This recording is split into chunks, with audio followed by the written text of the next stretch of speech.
Can you? Yeah, you can hear me. Hello everyone. On behalf of CUT, a French non-profit called Cinéma Uni pour la Transition, I'm truly honored and happy to welcome you here today. I want to thank the Festival de Cannes and Marché du Film for really supporting us in the organization of this event. So thank you to all the Marché du Film team and especially Anaït. We are really proud to co-organize this event with our partners, Climate Spring, Change Now, Think Film Impact Production, the UN's initiative Entertainment and Culture for Climate Action, and Imagine 2050. Altogether, we believe that cinema remains one of the most powerful spaces to ask questions, to resist, to imagine, and especially in times of pressure. So today's panel is titled, What is the Power of Artistic Freedom in the Age of Crisis? And we'll explore that question through 4 moments. So this it's going to be divided in 4 times, each addressing a pressure that reshapes how we actually create in 2025. So the first panel will be about democratic pressure. So how do we keep creating when fear and polarization silences debate? The second one will address technological pressures, so what's left for the artist when tools dictate the form and the content. The third one will deal with ecological pressure. How do we slow down in a sector of overproduction without losing diversity? And the last one will be our collective answer. So how do we address those pressures? How do we collectively answer them? And how do we create together? So to dive into the very first theme right now, creating in a closing world, please welcome Mstyslav Chernov, Eugene Jarecki, Danielle Turkov, and Matthew Karim. Merci beaucoup. Bienvenue à tous. Bienvenue tout le monde. Asseyez-vous. I guess we'll pass to English now. Thank you all for being here. How are you today? Great. All right. Ready for a substantive conversation here. It's my privilege to be with you all on this panel. I think there are 2 parts to this in the sense that we need to examine the challenge that documentary filmmakers place in getting their work out there, and also the importance of documentary filmmakers at this time. So they're both very linked. Mstyslav, I want to ask you initially, 2,000 Meters to Andrivka, your latest film, and of course 20 Days in Mariupol, the Oscar-winning film, are both part of Frontline, which is, for those who don't know, is distributed by public television, PBS in the United States. Donald Trump has issued an executive order essentially defunding PBS and NPR, National Public Radio. So there we have a direct challenge to one of your partners on this film. In that context, how important is it for you to stand up for democratic values and sort of represent for the documentary filmmaking community, which is under threat both in the United States and around the world? Wow, start with a hard one. How's that for an opening? No, again, I think the filmmaking is a collective process, right? It's not only director, it's producers and distributors and all the people who are working with a filmmaker, and each one has their own role. And so at this moment when we talk about fighting for values, also each one plays their role. And filmmakers' job first and foremost is to the reason why we are talking about the situation, the reason why such important companies are being defunded is that they are blamed and being biased and being not truthful. And so I think the filmmaker himself and his team has to show even more strength and commitment to values of truth and objectivity. And that's where the challenge comes, because commitment to truth and objectivity is associated with neutrality, right? And therefore, it stands in a way to be an activist to protect these values. Mm-hmm. So you have to find this like fine balance between saying you're protecting the truth, but you're still not making a political statement, because that's for other people already. Because you have to keep talking to your audience. You have to keep talking directly to people who you're making films for, and they have to trust you. And then if they are told and that they are shown that you are doing an activism, if you are doing more of a political statements rather than delivering truth to them and real stories, then the value of the films are falling. So again, I am more like improving on, I'm more like adding on the problem you just have stated, but we also have to understand all the path is not that easy to just to stand up and scream, although that is what I want to do every day, you know. Mm. And one of your partners, of course, is the Associated Press, your Pulitzer Prize winner. So journalistic values underpin both of these films in important ways. Eugene, I want to ask you, you are premiering your film tonight, The $6 Billion Man. Congratulations. About Julian Assange. And of course, this examines the well over a decade-long period of time in which Julian Assange was criminalized, eventually sought refuge in the Ecuadorian embassy in London, recently has reached a plea deal, essentially returned to Australia. He's here in Cannes with us. But your film is very much about the necessity of access to information and that there is an outlet for distributing that. WikiLeaks, of course, being one of them. We're in a world in which the major modes of transmission of information has narrowed. The pipeline is narrowed. You've got essentially Facebook under Zuckerberg that's now working rather closely and in concert with the Trump administration. What can one say about X, Twitter? But tell us in an overall way in which you think how important it is for information to not only be distributed to the public, but the threats to that, whether it be to Assange or to anyone who would like to get information out. Thank you. So I don't think it's going to come as a surprise to anyone to imagine that we all find ourselves in a world that feels in many ways like it's spinning out of control, from climate to war to poverty to the incredible gap between the rich and the poor across the world to public health.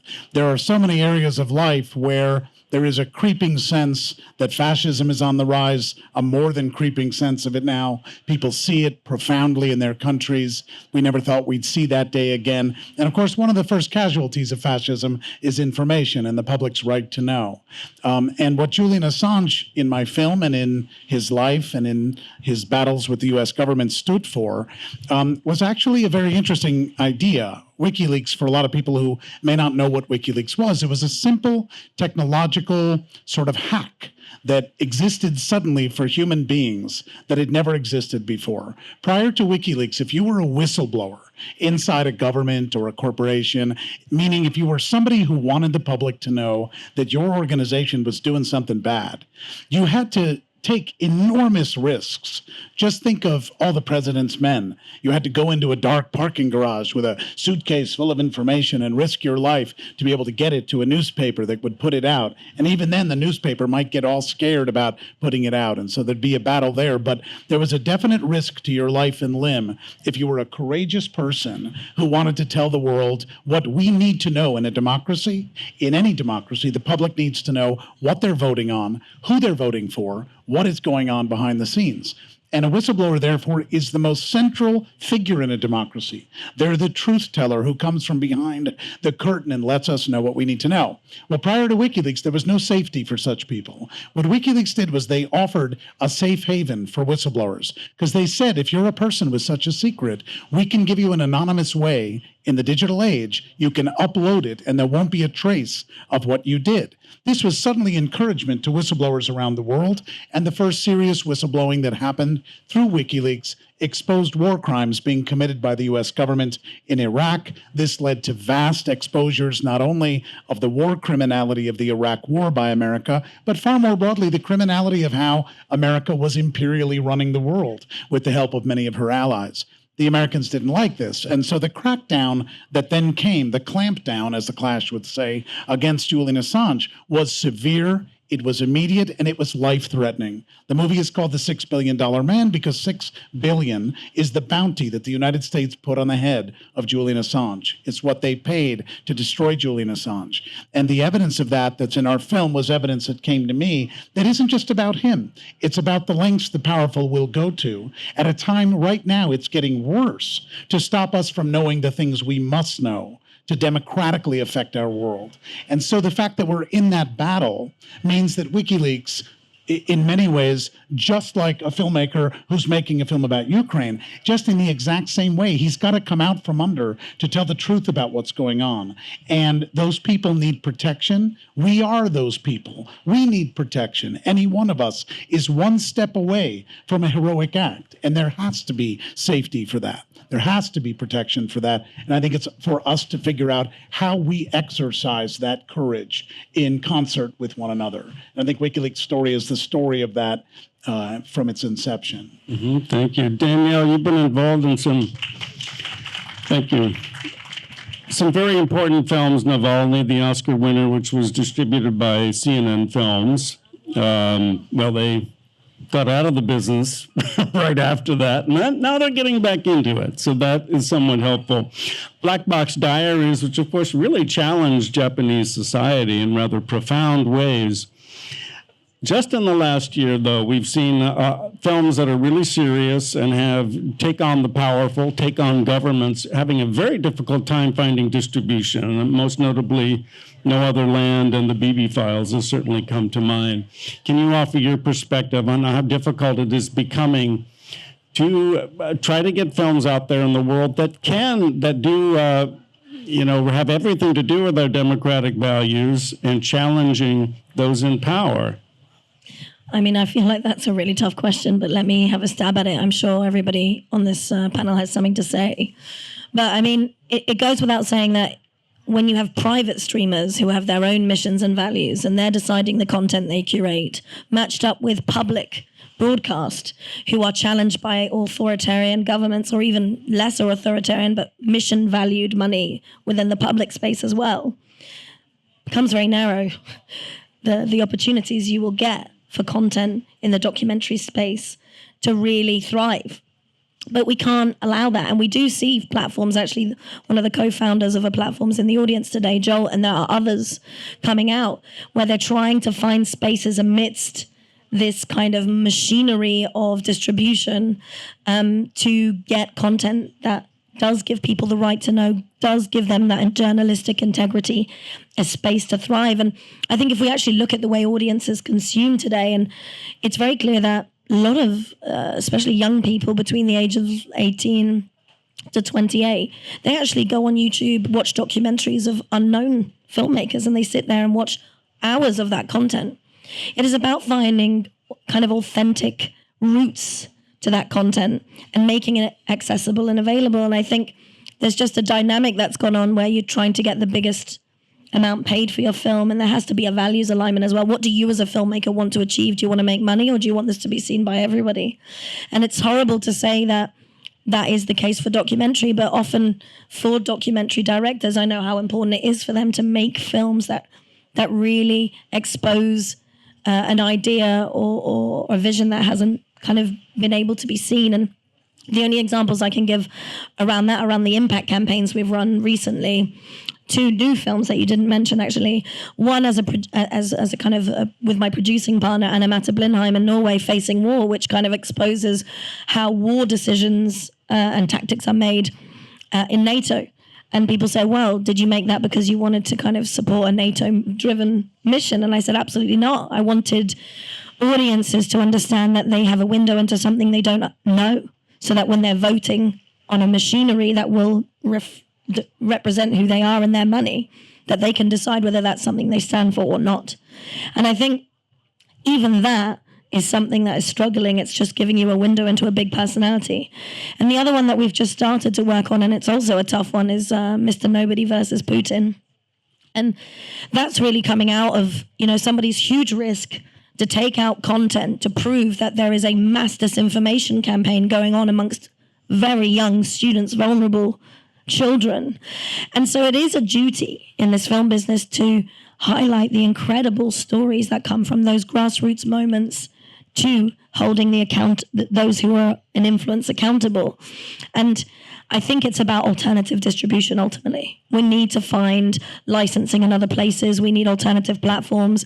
I think we can actually build audiences with more kind of experiential theatrics as well. We can do theatrical releases with impact that are much more kind of immersive and more entertaining for audiences. That's where and certainly No Other Land offers some hope there, and a proof of concept that the audience is interested in these kinds of films that are hard-hitting and don't necessarily follow any party line in particular. Eugene, a really interesting element of your film, something I had not thought about of Assange, is you make the point in the film, or someone does, that he could easily have been one of these tech billionaires. He had that insight, clearly, into how the internet functioned. He could have been an early adopter and gone off and been a Zuckerberg, been any Peter Thiel, that sort of kind of person, and he chose not to really try to support democratic values around the world. My question, it's really for everybody here, is your thoughts on this. It seems to me that we're in this time in which we've got our good billionaires and we've got our not so good billionaires. I mentioned Musk, but one could certainly talk about Jeff Bezos, who was a great white knight and going in, buying the Washington Post until he saw the writing on the wall and then changed the Washington Post's editorial policy to, align or be more favorable to Trump, or certainly not stick its head up out of the way.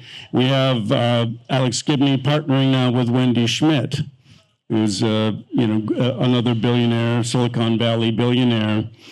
We have, for instance, participant got out of the business. Well, there was a good billionaire until he decided, I'm not, Jeff Skoll, I'm not going to do this anymore. How concerned are you, or is it just me, that we're living in this world in which we're at the whims of billionaires? We've got to count on them and learn Powell Jobs to, fund the Atlantic. And then we've got the other ones on the other side of it, like Musk, anti-democratic, is his mission of late. Yeah, I had a screensaver, which I would suggest people adopt, which you just put on your screen because it answers a lot of questions in modern life. And it just says, it's capitalism, stupid. And turbo capitalism, which is what we're living in, is the unchecked unleashing of capitalism into every part of life. And there are parts of life that are appropriate to competition and pioneering, ingenuity, and all of that, fine. But what we're talking about are enemies of freedom. We are talking about people who accrue wealth and then try to use that wealth to oppress the capacity of other people to realize themselves, to have their safety, to have clean water, to have products that are safe, to have lives that make sense, to have lives that aren't just chasing bills and all of that. So this incredible class gap that's happening in the world will be the story of our time. It's no different from the Roman Empire or the British Empire. We are living, however, in an empire of far greater disparity, far greater poverty compared to wealth. And what that, I think, brings with it when we talk about information control is that it should surprise no one that in a world that is increasingly in the hands of fewer and fewer high net worth interests, whether they're corporations or persons, that we have all become the playthings of those powerful people. That's no different than what it was like when the plebes of the world lived under kings and queens and dukes and lords. And what happened at the end of that? Well, you need to only read George Orwell's essay, The Atomic Bomb and You, which talks about how the evolution of weaponry throughout history has tracked the evolution of society, so that gunpowder, for example, when the gun was invented, it put in the hands of an everyday person, think of Mangione, for example, it put in the hands of an everyday person the capacity to stop the abuse of a powerful lord. So it suddenly democratized through weaponry. It democratized what had previously been who has the might will rule, because a big lord had a catapult or had small arms fire suddenly did a lot. Well, that applies also to media, because big media controls what we think. These major outlets for giving us, whether it's Facebook, whether it's broadcasters, whether it's streamers, the control of our minds by a smaller and smaller handful of corporate powers is a reality of our time, no different than when a rich lord or a king had a catapult. But of course, that's when the small arms fire comes in handy. And that's where suddenly TikTok, whatever its corporate structure is in terms of China, still becomes a giant threat to the American government, because all of a sudden all kinds of stuff is breaking loose there. And then we immediately see the crackdown. We immediately see the response. And in that response, you see the nervousness of the Lord that you're going to work around his catapult.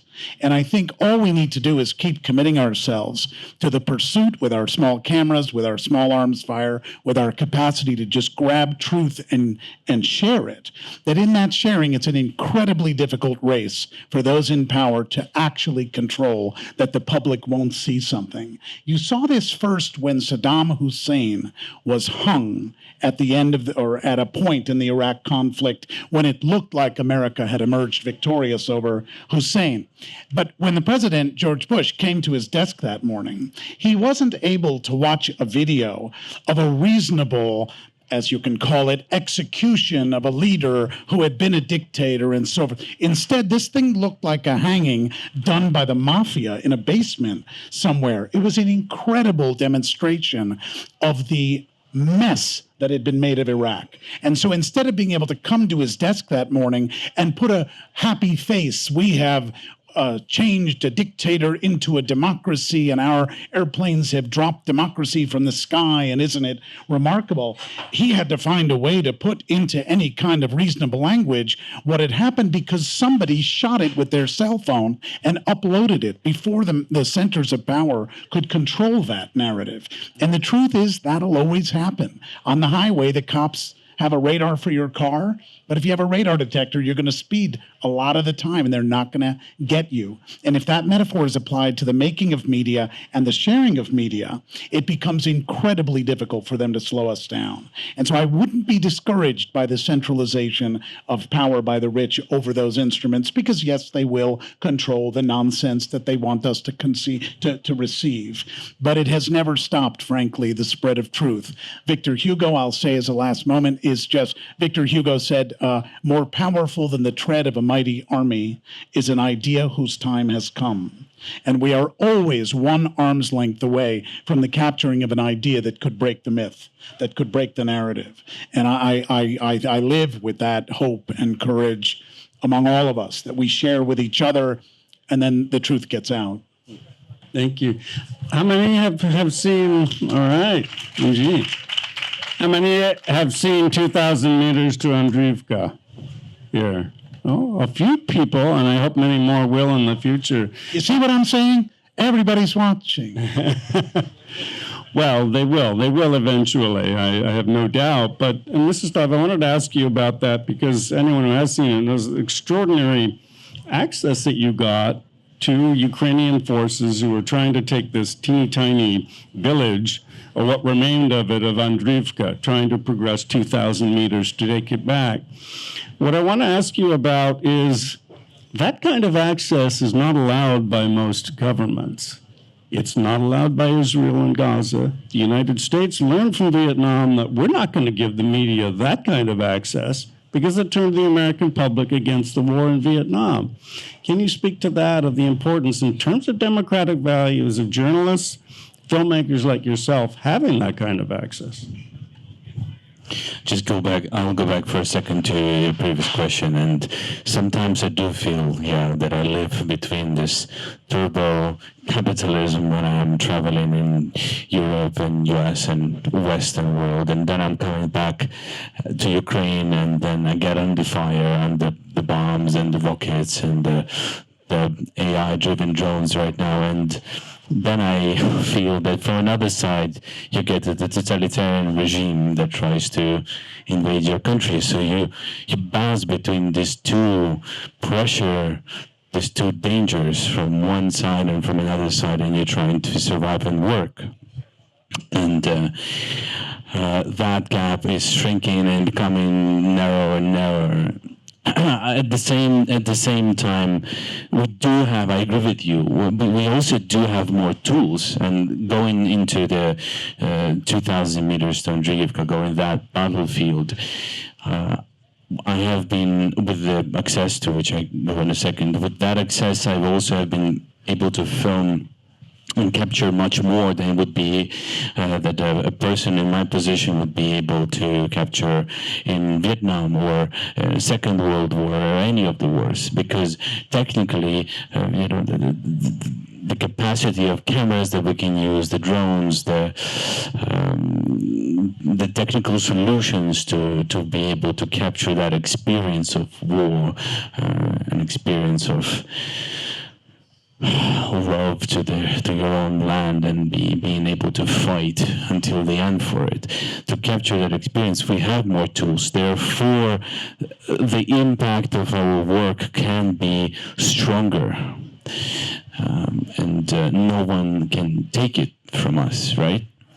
And speaking of access, yes, most of the governments won't give you that, and especially because if you're an independent filmmaker, then they know they don't control what you see and what you say, and that is very uncomfortable for the most governments.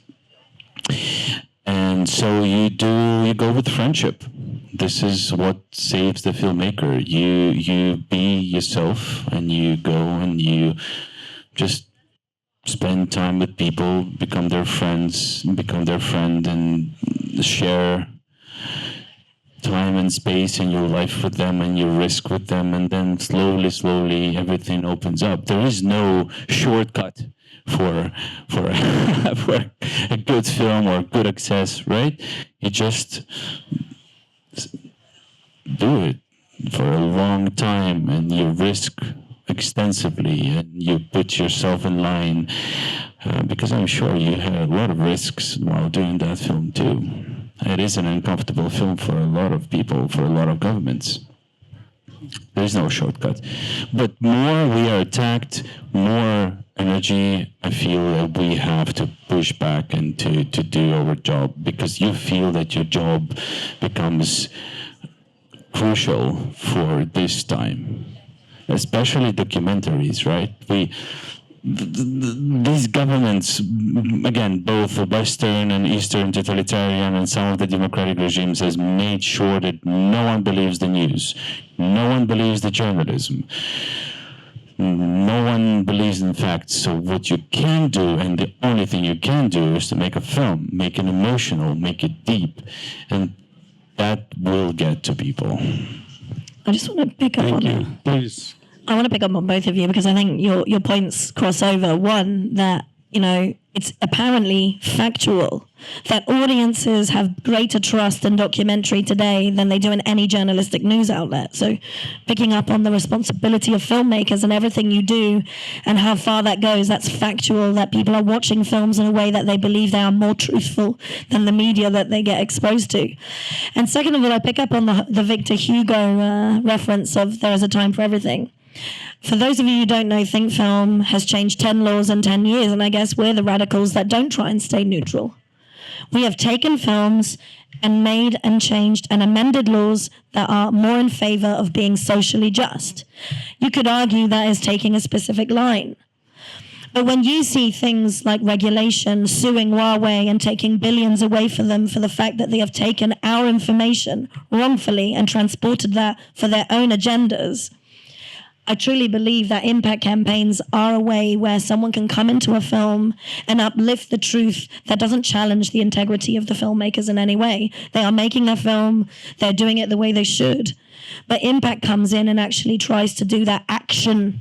I often call it actionism, not activism, because it's not really activism for us. We've worked on fiction and documentaries. One film we worked on, The End, we liaised with 1,500 Shell shareholders to divest away from oil. People say, why would you deal with Shell? Well, if I don't, they'll stay in power and they'll still use their money for evil. So, I kind of go, that screensaver, yeah, it's one lovely thing to look at a screener every day. I wonder when that moment comes in when we all mobilize in the French word milieu to know how powerful we really are to make change. And I just want to remind everyone here, and I want to say thank you to Kat for bringing this together, because I think it's more and more often now that in these circuits, in these film industry circuits, we're making a stand together for that. And the power of integrity is a piece of the pie, and to know that we have a duty to also bring stories to people and not resign and go, oh, it's all in the billionaires' hands. Last thing, these two know this story. I grew up on a council estate. I had no film connections. I have no political connections. Yet someone like me can bring a group of people together to strategize around amazing films and make change. If I can do it, anyone can. Thank you. We only have a minute or two left, so we can offer any concluding thoughts you want. But I do wonder if anyone on the panel could offer some thoughts on the distinction between, say, Europe and the United States. In the U.S., there's very little public funding for the arts in general. We have talked about efforts to defund PBS. The Trump administration has also cut funding for the NEA, National Endowment for the Arts, and the National Endowment for the Humanities. So what little money there is being rescinded. In Europe, there's much more public money, of course, but we're seeing, be it in France, be it in Germany, other countries, the rise of the right there, while they not necessarily have taken over, say, the Assemblée Nationale in France, there's still a chilling effect, or arguably there is, on that funding structure. So any thoughts about the distinction between the U.S. and Europe as we conclude here for now? I'll go first so I'm not the last one to speak. I mean, I feel like you said, Matt, that it feels like the bad news is converging, that less and less money because of war is being spent on arts, and it's a really sad thing. Actually, the European Commissioner for Culture said war is fought on the front lines of culture. It's not that it's just investing in weapons. We have to understand that culture is used and abused to win wars as well. And if we don't maintain if we don't finance it, when I say if we don't finance independent storytellers, and if even branded films don't allow independent storytellers to do their work, we end up in a world where we're only speaking stories to specific individuals. And so I think that the line is closer, between the States and Europe right now, but we are very lucky that still, unfortunate in Europe, that there are specific public funds. They may be getting cut, but they still exist. And public broadcast is less and less aligned with government that has been nominated to be in place. So I think we just have to defend that and fight for it and demand that our local representatives increase and maintain their commitment to culture in Europe. As far as the US, I invite them. I know a lot of people in Copenhagen. American filmmakers came there to find European co-productions. Let's face it, Americans make great movies. We want to co-produce with them, that's for sure. Thank you. Maybe, Eugene, you could tell us something a little bit in the time remaining, why you think it's important for us to have a film about Julian Assange right now, and how timely it is. Well, it relates to the previous question you asked. I mean, we're at a time where America, since World War II, was a certain kind of model for the world. It certainly presented itself as one, and it had the power to make the world follow in its example. And so as American democracy slipped ever since World War II, because the country became something far more like a turbo-capitalist empire, the world took its cues from that. And so you do see the rise of the right around the world. You do see this kind of emulation going on where America encouraged the world to unleash the devil's in its nature. It unleashed because America was holding the moral baton of the world, and it dropped that moral baton. That's a heartbreaking thing for an American to recognize. But what I think we see in Europe, and we see it around the world, is there is a generalized gasp going on about the excesses in America. There are toxic things going on in America now that no one would have identified with that country, even when one thought of the country critically. And I think that gives Europeans pause. I think it gives foreign countries pause that aren't in Europe. And I think it could lead to a rethink. And I do think there's something about where this next chapter goes in America that's going to set the stage for the world in a very big way. And it could go badly or it could go rather well. The failure of Trumpism, if that's what's going to happen, will be a great gift to the world, because an experiment in extraordinarily white supremacist, patriarchal, abusive bullshit will have collapsed, and that'll be good for the world. It will make emulating models feel less attractive. There'll be less support for that kind of thing, and the public will smell blood, that they brought down a dark regime. If it doesn't go that way, if we watch the world go into a dark regime chapter because of this group, we will have an even bigger fight on our hands.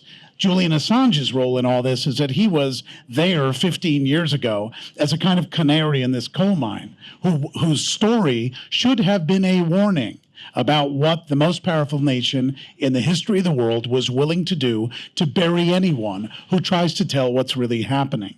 That should have been a warning then. We weren't quite prepared to understand that power can go that dark.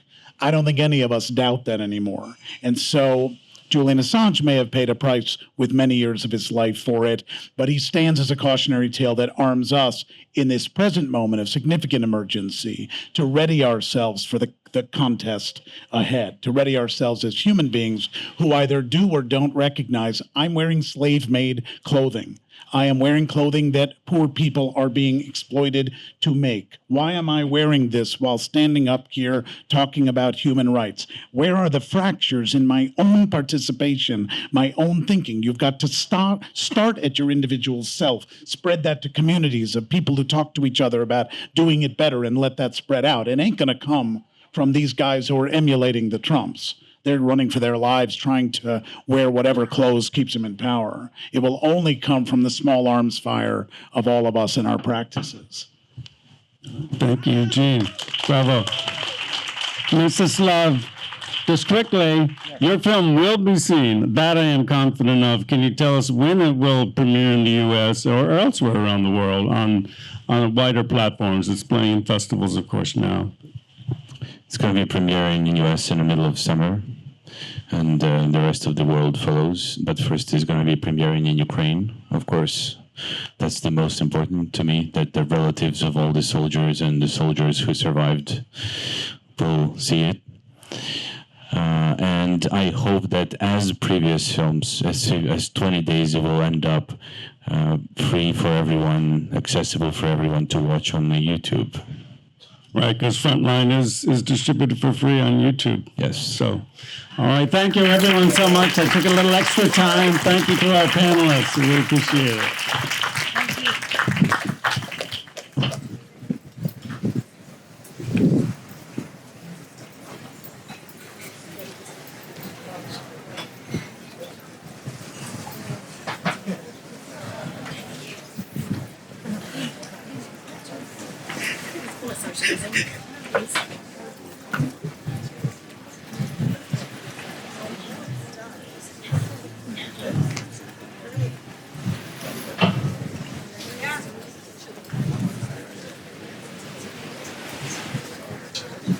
Okay, hey guys, how's it going?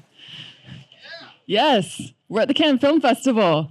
Let's hear some energy, guys, for our next panel. We're going to be talking about AI, creativity, and amazing new stories, breaking grounds.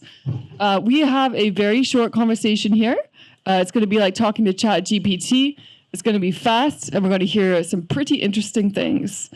I'm going to introduce very quickly our panelists, and then we're going to dive right in. So first, I'm Anne McKinnon. I'm the publicist for the Immersive Competition. If any of you have not been there, it's at the Carlton Hotel. You go down to the 3rd floor, and you have some of the most futuristic storytelling experiences there, using video projection, artificial intelligence, virtual reality, and augmented reality. So I really encourage you to go over there if you haven't been there yet. We have Emma, she has a producer on an experience called Taxi. You are actually in the back of a cab having a conversation with an artificial intelligence who is very charismatic, by the way. And essentially, the back of this taxi cab has become a confessional booth. So all these secrets you've been hearing during the festival, that's the place for you to go. We have John Fitzgerald, and he is a director on Beyond the Vivid Unknown. This is an incredible video projection piece, and it's a recreation of the 1982 film Koyaanisqatsi, and using a very interesting use of AI in a very ethical way, which we'll dig into just now. And we have Karim, who you might know from The Hack, looking at the Cambridge Analytica scandal. So across these perspectives, we're going to dig right on in. But Emma, maybe you can share a little bit about, we're having a conversation here with AI. Why is this an important thing to have today? Well, I think Taxi, with capital A, capital I, obviously, came from a pretty human place, ironically. And we created an experience that's different to what I would consider a traditional use of AI, because we're not talking to a very kind of synthetic, dry, flat, tonal voice. We're talking to a very charismatic woman that's based on a real person, who is a middle-aged woman of color from New Orleans, who is an absolute character and friends with one of our directors. And the inspiration for who's going to be in that cab came from meeting this lady. And then, using all the tools that NILOR, the production studio, have made already, it's an agentic framework that allows artists to influence this entire persona of what that character could then be. So directors that are not traditionally from an immersive industry, like coming from cinema, they would then be able to actually direct a piece, even though direct a conversational piece in AI that wouldn't necessarily be their métier before. So I think it's a really interesting use of the tools allow us to be able to have a very human connection with someone that feels very real in the back of this cab. What I love is that you're both celebrating the role of a cabbie and also looking at a future where we have autonomous vehicles. And where does that human connection go that we have today by sharing a space with other humans in a vehicle? I also love so when I asked the driver to take me to the future, utopia future, he was like, that's not on my roadmap. So hopefully we do have one en route. Now, John, what I love about your piece is you're not just working with a filmmaker, but also a musician. And in both of these spaces, the use of AI has been controversial. Some very, very good tools, but also we can look at some people using other people's work without permission. But in this case, you actually have spoken with the creators. Do you want to talk about this? Yeah, so I'm the co-director of Beyond the Vivid Unknown with Godfrey Reggio, who created the seminal 1982 film Koyaanisqatsi, Life Out of Balance. As a young film student, I watched this movie on repeat. I used to project it on the ceiling and imagine stepping inside of that world. It's a film that doesn't have a written text. There's no narrative, as it were, but rather you're guided through Philip Glass's soundtrack. Really, if you're familiar with the film, it's a depiction of humanity's impact on the planet in the late 20th century. It's an interesting film because it is made before the internet, but it prefaces and has ideas about what is happening with our relationship with technology. Years later, I was able to meet Godfrey, and I've come from traditional filmmaking world, but have created a lot of VR experiences and AR experiences. I was explaining to him the technology I was interested in and a research project that I was doing at the time with adversarial networks and fine-tuned data sets, and Godfrey's prompt was, well, let's make something. So he gave me access to his archive, and using a stable diffusion pipeline, I was able to fine-tune this generative AI source that allowed us to create new content along with a language model that I was developing with Godfrey. So that's a long ramble, but basically you step into a room and you see a triptych of video mapping projections. And as you step into the space, there's a tracking area, and we're using depth sensing technology to find your outline and reproject you against the screen. And so you, in a way, use your body to go through a never-ending narrative that advances from cave art to the rocket launch, and all of our technological inference in between. And working with Philip Glass's team, we were able to train a music model on the original score, which allowed us to generate this kind of unique perspective where we took a human creation, ran it through this AI system multiple times, many different angles, and then built a 1,000-track composition that, again, is never-ending and never plays the same way twice. So as people are in the space getting tracked, we become this kind of driver for the narrative. And what I particularly love about the use of motion capture in your piece as well is that we're looking at the world influenced by AI unfold in front of us, but we're also seeing our imprint on it. So we're looking at, okay, in one hand, we're shaping AI, but on the other hand, this technology and AI is shaping us. And what is the relationship? And your piece is exploring this in a very clever way. And Karim, now, I know you've been working with some companies using artificial intelligence. You're very interested in exploring this as a moment in our time now where, we're at crossroads. And maybe you can share a bit about your experience here. Yeah, I've been experimenting like everybody with the different tools. Of course, it's very interesting to see, the expansion of your capacity as a filmmaker using some of these AI tools. But I've also been looking at the kind of overall effect of AI on some aspects of our society. My film that you mentioned, The Great Hack, which we made about Cambridge Analytica and Brexit and Trump and what was happening in 2016, in many ways was an examination of the way in which the spillover effects of technology were affecting society on a core level, and we attempted to visualize those effects because we felt there was a deficit of imagery to see and make sense of how technologies, let's call it abuses, can be affecting us. And at the time, what we found, of course, now we all know about misinformation, disinformation, and all the sowing of discord that's happened as a result. But in many ways, 2016 was not as scary because while we realized that there were, PSYOPs operations being conducted in Western democracies using information campaigns, the barrier to entry was still high. You had to have, ex-spooks working with you, and they could do some damage, but you needed ex-spooks. Cut to now, we did a short film this year with the Mayor of London, and it was about what happened on Remembrance Day.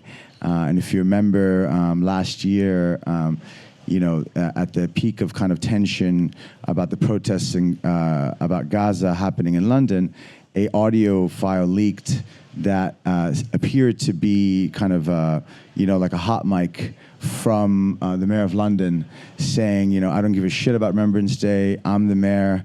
The police can, basically go fuck themselves, and I'm going to, what I say goes.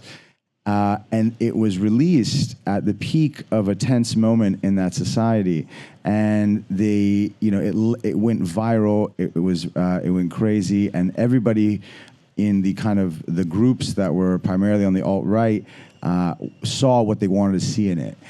And the mayor's office, this is London, this is, the city that likes to feel it's one of the, birthplaces of democracy in many ways, was completely unable to stop it, right? Because here you have the city square and the governance of London unable to have any accountability on the social media space. And the tools that were used to create that deepfake, in many ways, when we started looking at the film, at first we were like, okay, let's figure out who did this, like who done it, it's a kind of like a mystery. But actually that was the wrong question, because who did it didn't matter, we realized, because anybody could have done it. And what I mean by that is that now a kid in their basement with very accessible tools can voice clone and make whatever they want and release it quite effectively. So what does that mean to us? What it means is that the size of vulnerability, like we called our film The Great Hack because it was a hack is an exploit of a vulnerability. And if in 2016, we saw the size of that vulnerability, it's, exponentially larger today because now so many more people can cause that discord. And so while I'm excited about the tools of AI as creatively processing, and I use AI to, as my, secondary brain, I'm terrified by the irresponsibility that many of our platforms have allowed us to step into, and the increasing manipulation that's going to happen. And when we continuously, to what Eugene was saying, as we see this current of fascism embracing the world, I'm very terrified that the blurring of what's real and what's not real is increasingly going to be perpetuated, and it's going to allow for people to, just disengage because they don't really. I might jump in here quickly as well. Just we have a very short panel, so going to get through a couple of quick questions. But I love what you say there about blurring lines between what is real and what is not, and also here as we're talking on this panel about art and technology and where the artist begins and where technology takes over. I think again, what is real and what is not is a great question. It's something that artists like Andy Warhol have explored a lot. As we're saying, he's giving direction for some of his art pieces that he doesn't actually even touch. So which one of those art pieces are actually still his, and he is the author? And we draw our inspiration from the world around us, from artists around us, but then in a way, when we're using AI, we're gathering a lot of inspiration or use of that art, and then generating new pieces. And again, an artist can give direction, like Andy Warhol, to certain parameters and use artificial intelligence, but at what extent are they the author of that piece compared to the database or the idea? So I had a conversation with a prompt engineer, and this is someone who uses AI to create new pieces of work. And she said, well, by the time you get to the end, like it's trained on all this data, you're only using this data and you're adjusting the parameters like that. So you don't really know who you stole it from, so it doesn't matter. But I think this is a really important question if we're looking at how you've all created your pieces and the way you're looking at data. When do you say that, like you've created taxi bits having conversations, right? So is this a tool where you're seeing you're the author of it, or do you have to say, okay, at a certain extent, this is no longer art, it's more technology? Yeah, it's a good question, because I think the character of Taxi is, like I said, made on a real person, a real living person. So there's context that was given to that character, that AI agent that's talking to us, that is real in the world. And then the directors gave her a backstory as well, so something that was fictional. And then what she also does is so people that get in the booth, they share their story with her, for example, and she will potentially share that with the next passenger, or not randomly though. She'll do it in a way that's like, if somebody shares something very particular, she will go looking through her archive of stories for something that relates to what that person is talking about and bring it back and try to connect with them that way. So I think she has so much autonomy. That's the thing. She's autonomous in running that conversation. We have curated the parameters around which she can share. She's anti-hate speech. She won't, if anyone tries to say hate speech in her cab, she's going to stop and kick them out. But it doesn't, it's something that we give her values, but she's also in control of where the conversation goes and can stop it. So I think it's both. to answer your question, I think it's both. And John, again, how are you finding this balance of, especially your piece, which can go on infinitely, the balance between parameters and direction versus, giving it a bit of freedom to go in unexpected ways? Yeah, I think that's one of the most exciting things about interactive work is that you can build these guardrails, but it's going to find its own way to jump off them. One of the first things Godfrey told me was Koyaanisqatsi is a story about now, and he kept saying this, and it was really like, it kind of took me aback because it's a movie that's 40 years old, but really I see that he kind of tapped into this vein of thinking about, a mirror of what the world looks like around us. And, we're at this state where everyone has a 4K camera in their pocket and is photographing the world around them. And we're seeing a barrage of images that, 100 years ago would take an entire year of someone walking around to see what we can see in one scroll of Instagram. So it's this kind of bizarre moment. I think the thing that got very exciting for me about building this AI system was that we could kind of expose the way that we're entangled with technology. And I'm using this animation pipeline that itself is a barrage of imagery. It's this kind of token-rich data set that is too overwhelming for you to see. You're almost watching, but you're also processing the previous image, so you're kind of like trapped in this after image, which it's very bizarre. It's a bizarre moment in time. Yeah, absolutely. I mean, this is exactly the point that Karim was bringing up. It's a wild moment, and we don't have, regulations always take a bit of time to catch up And we want to have the freedom to create and explore new methods of storytelling, but also need to protect other people's work and authorship of these pieces. And Karim, as you were in the film industry and we're here at the Cannes Film Festival, can you share a bit about your perspective on this, about regulation versus moderation versus experimentation? Yeah, I mean, obviously, as a creative, I want to protect authorship. I think it's important, but to be honest, as a human, I'm much more concerned about just the obscuring of reality. I mean, what I mean by that is just simply we can use these tools to expand our creative capacity, which is great, or we can use them to, continue to underwrite fascist storytelling, which is what's going to be happening as well, where everyone can be, like I made a film called The Square about Tahrir and the Arab Spring. And in many ways, that event in 2011 was one of the most documented events in modern human history. There were cameras everywhere on the people's phones, people recorded it. But that the narrative of that event is very much not discussed in parts of the Middle East, especially in Egypt. Like, it's a very different story what's told, even though it was documented. So what we learned from that is even if something's documented, it can still be completely manipulated in its reality. Now, cut to now where we are, where people, an entire generation is going to be growing up being fed realities by whatever filter bubble they're living in, or whatever society there is feeding them messages.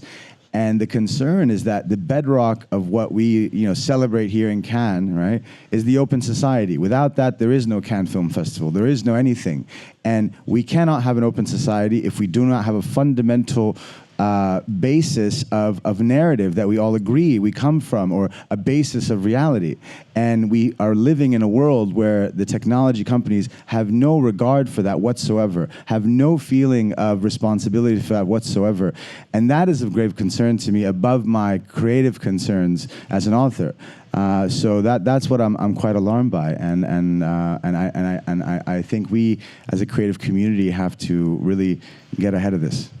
Yeah, it's a fascinating thing you bring up, which is, we're exploring the future of storytelling by using technology, and we require people from the world of big tech actually to create these stories as well, so people understand large language models, computer vision, etc., so we can interact and be a part of these stories in a new way to actually have an interaction with it as we're discovering what it's all about. And as we're at time, Emma, I want to actually leave the last word with you, because I think there's some really amazing stories that have come out of people experiencing taxi. It's a 6-minute experience, again, where you have this conversation with an AI charismatic taxi driver. Do you want to share one of those stories quickly? You say that and my mind goes blank. Like, well, it's not even a funny one. This is mine. Like, the third time that I interacted with this AI personality that we'd created, she's trying to probe you to go deep with her. And for once, I was like, okay, go on then, fine, because I'm not normally that kind of person. But I was like, okay, I'm going to entertain the fact that this AI character is asking me a question. And I shared something very personal about my personal life, family discrepancies, discrimination. And she shocked me because she comes back with something that's so incredibly empathetic, but not in like a therapist kind of way, in a way that just like, she delved into the archives and pulled up a story, and I don't even know if she's making it up or if she's pulling it from a real person that told her this, but that directly related to my story, made me feel genuinely seen in a way that, like, having a conversation with another human being is quite difficult sometimes, but talking to this non-person made me feel weirdly seen. And I think, like, the more we give to this conversation, the more I get from it. Like, for me personally, the more I've given, the better the interaction has been. And I would challenge, like, anyone that's never tried an immersive experience before, come and have a go. We're in the Carlton, it's not far away, and see what you think, because I'd be curious to get the cinema world's viewpoint on it. Amazing. Let's give a huge round of applause to our panelists today. Thank you so much.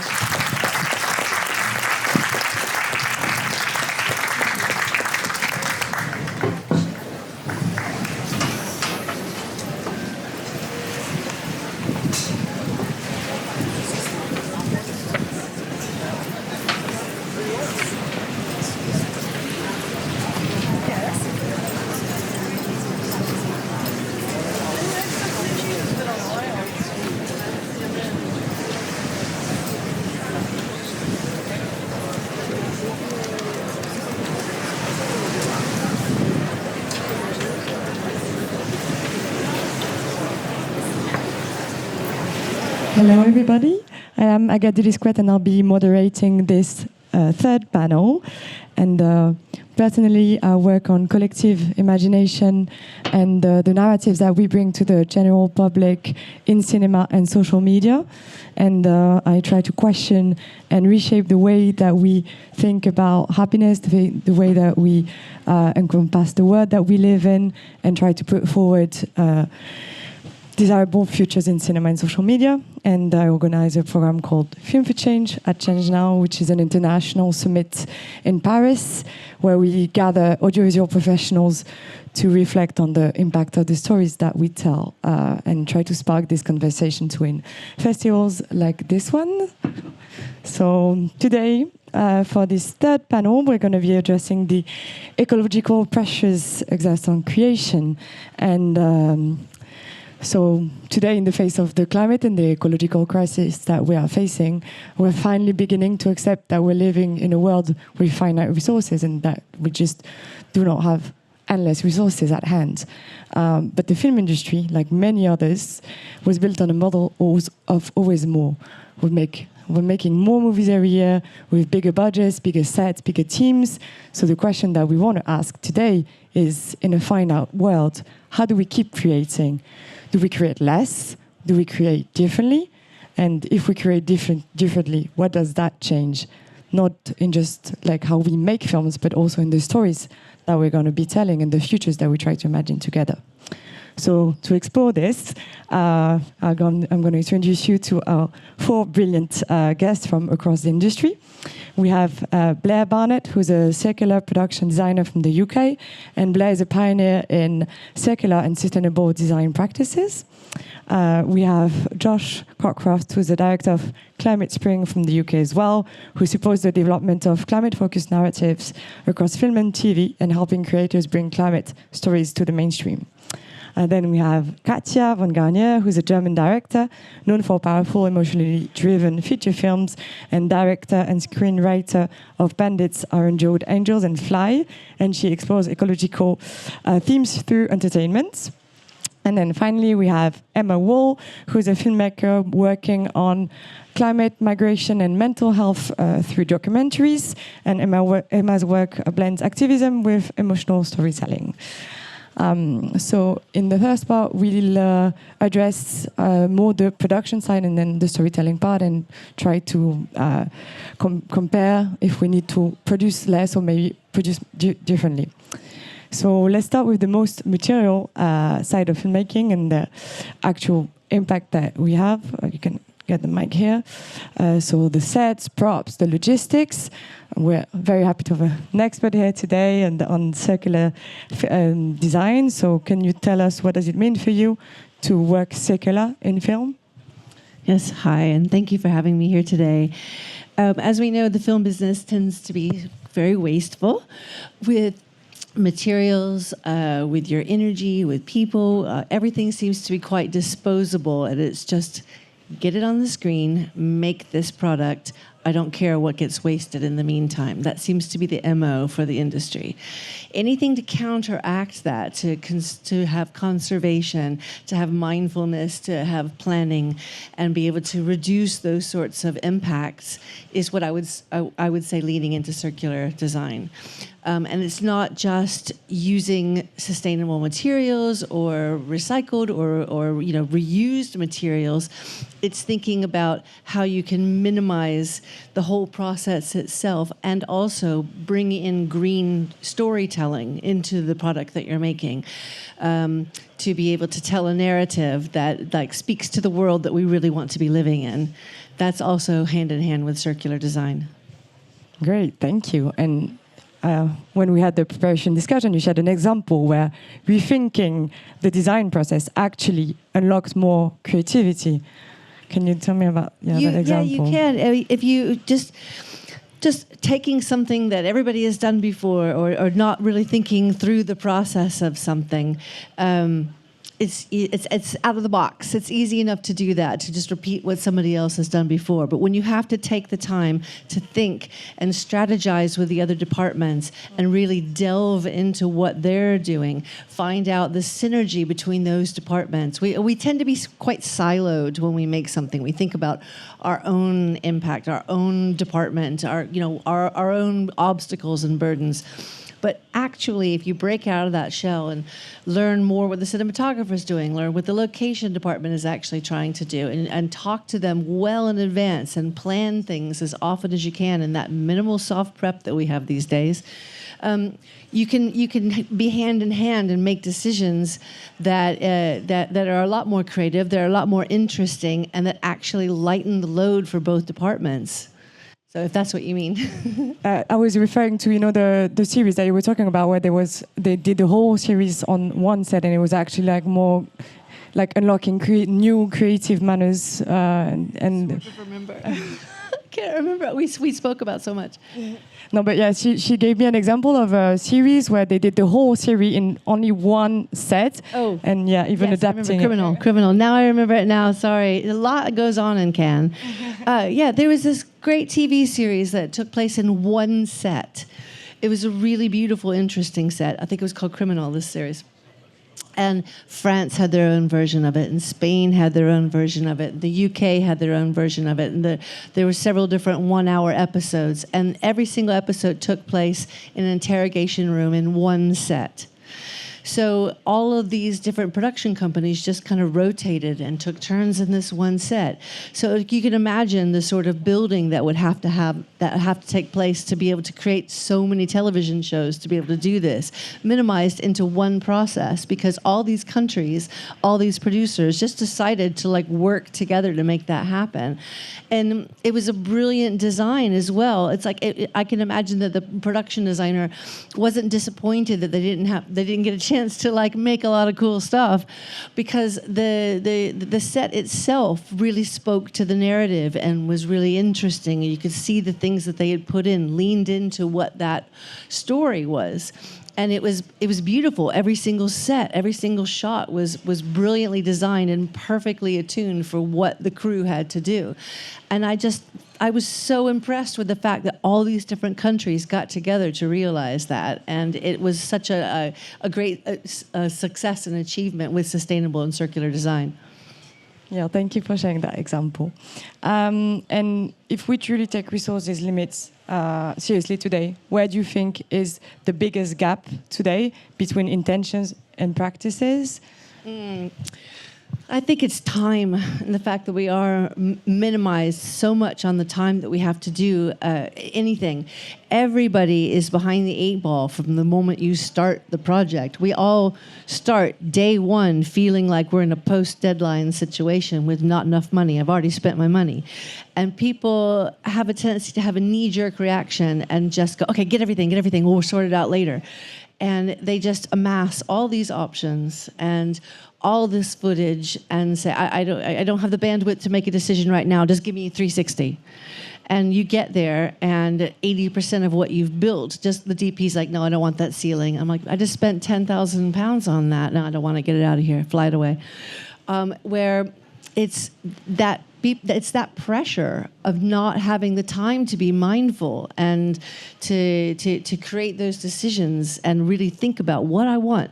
What do I have in this storyboard? What is actually going to go through to the view of the edit to be able to make it on screen? We don't have to collect everything. Think about it and be precise about what you're asking for, and you're just going to get a better product to begin with. The example I used yesterday is those of us who remember buying film for cameras, and you get 36 exposures, and every click is really expensive. So you think about what your shot is, and you only click when you have it. And now we're with our phones going, and how many times do you even go back and look at any of those photos? So it's that same thing. Less is more, and it's going to be more quality over quantity. Yeah, less is more is one of my mottos in life. And I think, Emma, as well, in your filmmaking approach, you're very grounded and you work with small crews and local stories. So do you feel that these constraints of doing more with less can actually help tell deeper and more intimate stories?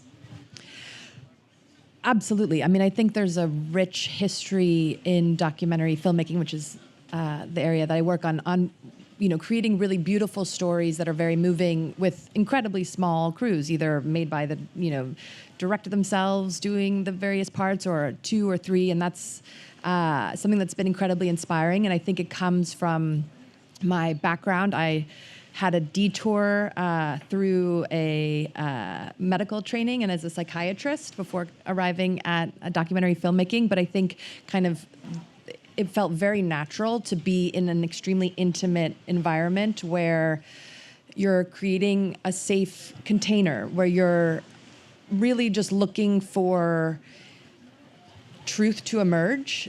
And I think that allowing us to tap into truth, as we heard on the previous panel, how, we're losing that. I think that's something that we connect to in a kind of very powerful way when we encounter it. And I think it's something that, we need to really focus on creating, because it's the way that we relate to one another as individuals. And also our brains are wired, so we're focusing on the climate crisis in our filmmaking, but it's like we've all heard the facts. We all know, what's going on, and yet we're not really kind of adjusting our behaviors to kind of tackle the crisis. And I think, part of what I've kind of learned through training is like, we don't respond to, facts. We don't respond through logic. We respond through our emotions. It's really what, everyone already knows about the power of storytelling. And so I think basically using our emotions to connect to these crises,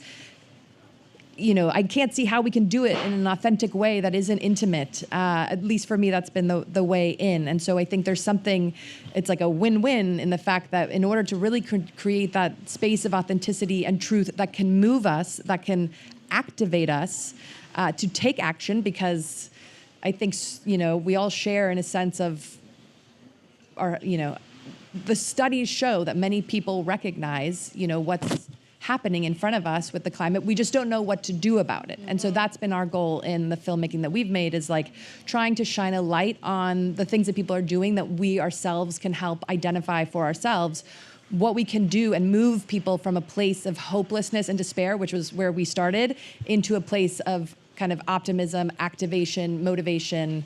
And I think that goes together with the filmmaking. And, if it's a sustainable model, that's just like even better.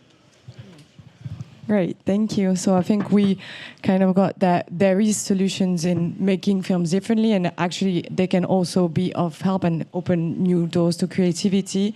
And for the new doors to creativity, there's also the narratives that we share in the movies, and I think like that's also very exciting new stories to tell, because we live in a world that is changing every day, and now we have new issues at hand. And so when we talk about climate storytelling, Josh, what is it really about? Do we still need to raise the alarm, or is it something else that we need now? Emma kind of stole my starting talking point at this point, so but no. And the fact is that the vast majority of people, apart from the hardliners who've decided they're just not going to believe what's in front of their eyes, that the climate crisis is real, that it's happening, and it's not going away anytime soon. For us, therefore, kind of the power of filmmaking is no longer about the need to kind of raise the alarm. There's obviously been lots of documentaries and feature films which have done this really, really well over the years. But the question is now how we get people to respond to that crisis. And so for us at Climate Spring, we've kind of identified 3 kind of broad buckets of stories that we look for and we're kind of interested in, looking at justice, transition, and world building. And the first of these is kind of looking at what's the history of this, how we got into this mess, what are the court cases, what's the injustices that have been done against us as a society by the fossil fuel companies, by big agriculture, that mean we're in this mess in the first place, and how are we trying to find justice about that. The second is about the transition, so where we are right now and how communities are responding to it and what's happening and what we can be doing. And then the third is really about setting stories in worlds where something has changed, where we have done something as society to respond to the crisis, something is different. And there these terms use of protopia and fruitopia, which is not about us getting to some mythical utopian space where all is well in the world and everything is fine. Realistically, even if we solve the climate crisis, someone's still going to get murdered 6 minutes into the film. And that's fine. That's where your story is going to be. But the point about this is you're still going to we can still change that world. And for me, actually, production design is a really interesting element of this, is how we imagine that material world. We talk a lot about Minority Report and Star Trek and the influence of that in terms of how that's shifted the world that we're using and the smartphones that you're all currently sitting with right now, and the role that production design can have in that, I think, is a really interesting question. Thank you, Josh. But I think there's still kind of a need to understand the anxiety that is rising, and that's the work that Emma is working on. She's working on a documentary that follows climate activists, including some who are very disruptive, non-violence, but very disruptive. And so what was your intention like in making that movie, that documentary, sorry, and what story do you want to tell about climate activism? So this is the second film we're working on, co-directing with my co-director, Betsy Hershey. And our first film took place under the first Trump administration and was kind of embedded in the immigration crisis and families that were being separated. And we knew from that moment, basically, that crisis was just going to be getting, many times worse with the increasing climate crisis. And we knew that was our kind of next upstream tackle. It was, a time we also were pregnant, we had children, became new parents. And so the urgency and the relevance of where is this planet heading was kind of a singular focus for us. And similarly to our first film, where we were feeling completely overwhelmed and helpless, and how do you kind of even know where to begin to engage with these giant systemic injustices, we found that kind of, shining a light on individuals who have a sense of courage and optimism and, engagement was so incredibly inspiring to us that we believed if we could shine a light, again, this time on climate activists, the youth who, are inheriting this planet, if we could shine a light on their bravery and their commitment, which moved us deeply, we just, had the belief that this could hopefully inspire people around them. And as we were doing the research for it, we also learned about, how closely these often social media-based approaches are actually rooted in the history of nonviolent civil disobedience, that it's been a tool that we've had as humans through documented human history. It goes back to ancient Rome and protests against taxes and Pontius Pilate. This is the tool that we have had. It's not perfect, but it has really led to change, whether it's suffragettes, civil rights, Gandhi. It's if you don't have power, like many of these kids, it's they've got a cell phone and that's it. And they have this legacy of nonviolent civil disobedience that's incredibly, transformative. And so that to us gave us such, as a scientist, I'm I need data to believe how we're gonna get out of this. And there was all this kind of social science data to support this. And then these kids who are just so inspiring and not in a place of hopelessness, they believe that they're really, there are solutions. There's just a lack of political will. And so, to have an insight into the fact that it's the fossil fuel industry that's behind the carbon footprint, this idea of shifting the blame to the individual, we're supposed to be individually making changes in our lives to save the planet. It really needs to come from a systemic governmental level. And so they recognize that. They're so smart, they're so engaged, they have everything to lose. And so we've been kind of shining a light on their journey and hoping that if we can kind of shine that light and spread that optimism and activism, you can find your own role. It doesn't need to be, on the front lines, but it can just be, having a sense of possibility, which will, I think, enable us to live in a space where we find solutions, because there's 7 billion people on this planet, and we can, figure this out if we collectively decide to. Thank you. Well, I think, yeah.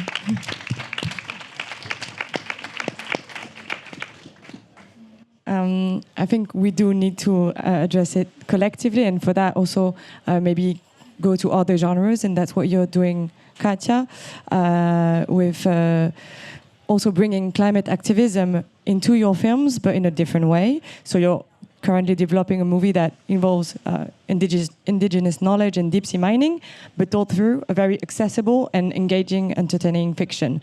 Why did you choose that metaphor of storytelling instead of a more direct activist approach? Well, I think feature film can be activism, first of all. And, a fellow filmmaker of the Cree Nation taught me once that when they approach a body of water, they introduce themselves.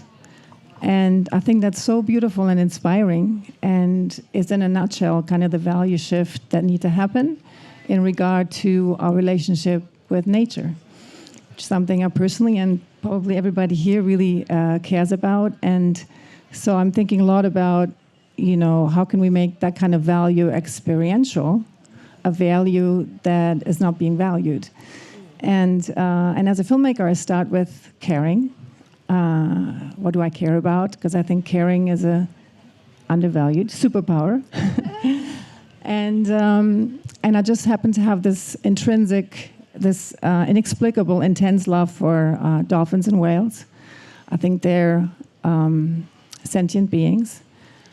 And when I read about all these beachings that are happening all over the world, be it Tasmania, South Africa, France, Scotland, and lately hundreds of whales beaching, and lately in California, 200 in 1 week, it really breaks my heart. And so, this beautiful body of water behind us that we have not introduced us to that way, is a big concern of many, and mine personally as well, and especially the magnificent inhabitants. But the concern is surely under the surface, and especially in regards to destructive frequencies.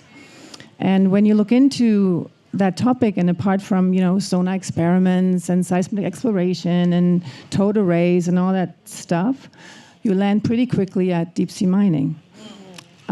Which is something that will destroy an entire ecosystem in the area of destruction in the deep sea, which is something we don't really understand yet even. And Greenpeace has, and sailing under the flag of renewable energy, which makes it really complex, right? As everybody's demanding renewable energy, it's linked. And so Greenpeace has commissioned a study to really find out whether these minerals are needed, on these manganese nodules. And they've concluded that it's not needed to make this. They wanted to find out, to find out whether we need those for our energy transition. And they've concluded that we do not. And it's a decision that we're making right now, in these months. It's super urgent. And are we making the same decision we made before? Extract. Or are we choosing differently? Give back, perhaps. And so I've developed a movie as my response, my personal response, and of course everybody's making the film, about the healing powers of dolphins, and then on the dark side, the destructive frequencies we put in the oceans, and we're going to financing now. Thank you, because I think it's really important to get the issues of deep sea mining towards a more general public, and I really can't wait for your movie to be out there so we get that issue to everybody, because it's really something destructive that should not be accepted today, and we need everybody to be aware of it. So we need fiction that goes to the general public addressing those issues. So thank you for doing that. And for now, Josh, maybe from your perspective, do you have an example of a recent film that achieved that, that wasn't labeled as climate storytelling, but still managed to create those value shifts that Katja is trying to make in her movies? One of the films that I really like, which covers this well, is Women at War, the Icelandic film about a woman trying to shut down a aluminium refining plant in Iceland, and its kind of position, and it's kind of, which was responsible for a whole array of kind of environmental damage. And I think it's a really, really wonderful way of looking at how an individual who is not a green freak, who is a normal person, who is engaged and cares about this stuff, goes on, decides that this is what needs to happen. and goes off and decides this is what I'm going to go and do. This is my mission, and it follows her story. And she's this kind of super compelling, but very much normal and human individual. And I think it's a really great example of the kind of thing that you can do, which is climate storytelling without necessarily being sold as climate storytelling. Yeah, because it's all of us normal individuals that care about. So yeah, it's important to show that as well. And I think Blair, you've even though you're behind the scene as production designer, you found ways also to influence the story through set design and like some little details. Can you share an example where those visual choices carried deeper messages? Well, I never stay in my lane, for starters. If there's something in the script that I think can be adapted, I'll go right into the writers and say, what about this? But from my perspective, when I'm choosing things for a character, like if they're scripted to like drive up and put gas in their car, I'll give them an electric car and then change that scene to like plugging it in. But I'm doing little things that may not be as heavy-handed, like the choices of the clothing they're wearing, or the way they've arranged their room. And one character I had this is a police procedural, and you really didn't get into the backstory of these police officers and what they were as people. Well, we had a scene where we had to go into this woman's kitchen and open her cabinet, and of course you would see all the food that was there. Well, I just decided that this police officer, was going to be a vegetarian. And I spoke to the actress about it. I said, I think I'm going to do this because it's probably never going to come up again, but it's just an opportunity. How do you feel about that? She goes, I can roll with that. And so I did, and I put really good things in her kitchen and on her counter, and used eco products, and just kind of made this thing that you would never think about as a layer to a police officer. Well, it actually inspired the actress, and she carried that on. I left after 2 seasons, but they're in season 5 now of this big police procedural in America. She's carried that on and has leaned into it with the director and had her make choices when they're ordering. And she herself has become a vegetarian, which I think is really nice because she kind of looked into it. As actors will do, they'll hit it hard, they'll go deep, deep dive, double down on that character. And then it inspired her, and she is now. So that's only one small little step that you were able to do, but it was just from a decision that I decided I would bring to the screen. And I think it's all those little drops in the ocean that will eventually become this, with people becoming mindful about what they're doing.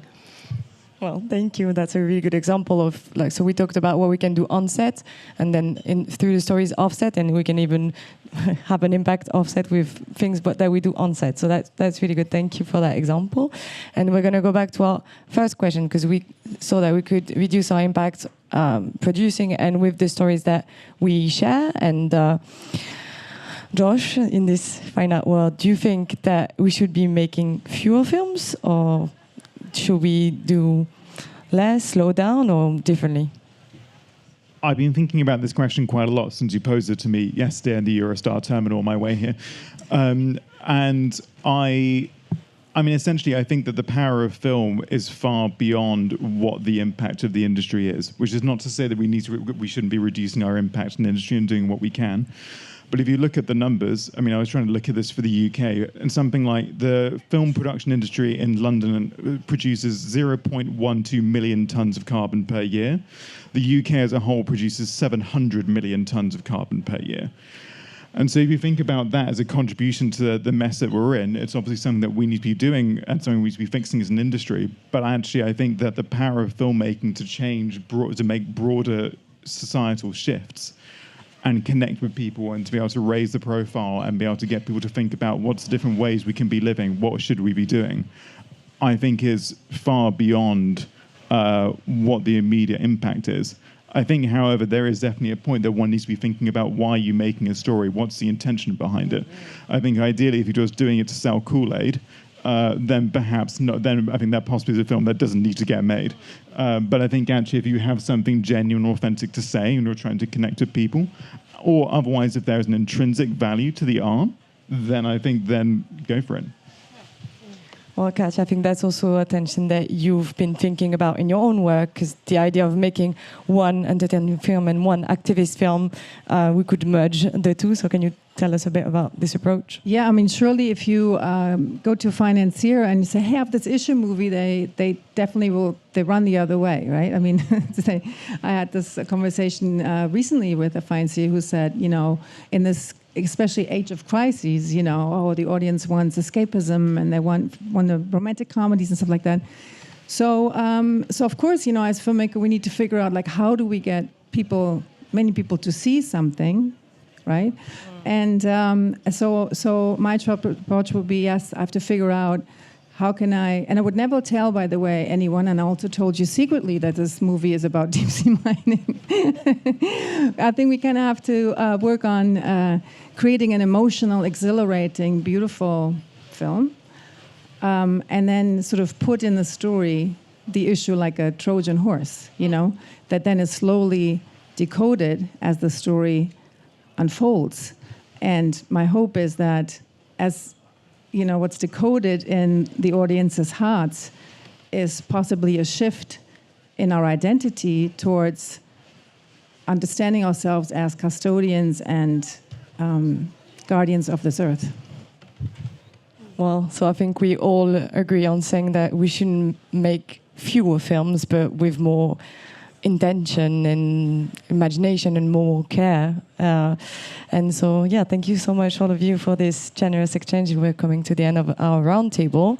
But yeah, if cinema has the power to shape our desires, maybe let's build futures that we actually want to live in. And I think that's going to be one also of the things that they're going to talk in the next panel with Juliette and all the other speakers. Thank you very much.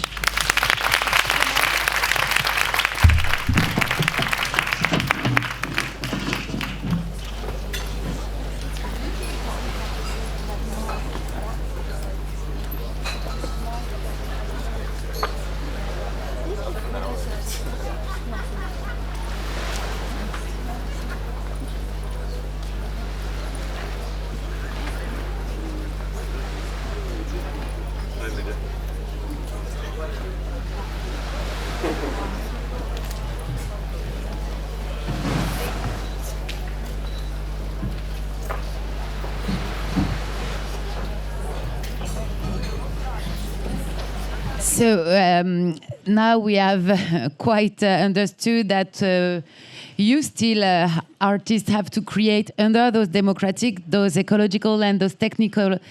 Yeah, please welcome.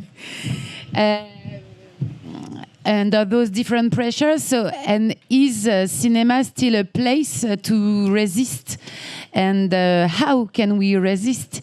And how can we create all together? So that's what we are going to try to explore with this last panel. So we're happy to have as a speaker Lydia Dean Pilcher. You're Oscar-nominated and Emmy-winning filmmaker and producer. You've worked on more than 40 feature movies, and you are really committed into storytelling and the place you can give to climate into storytelling.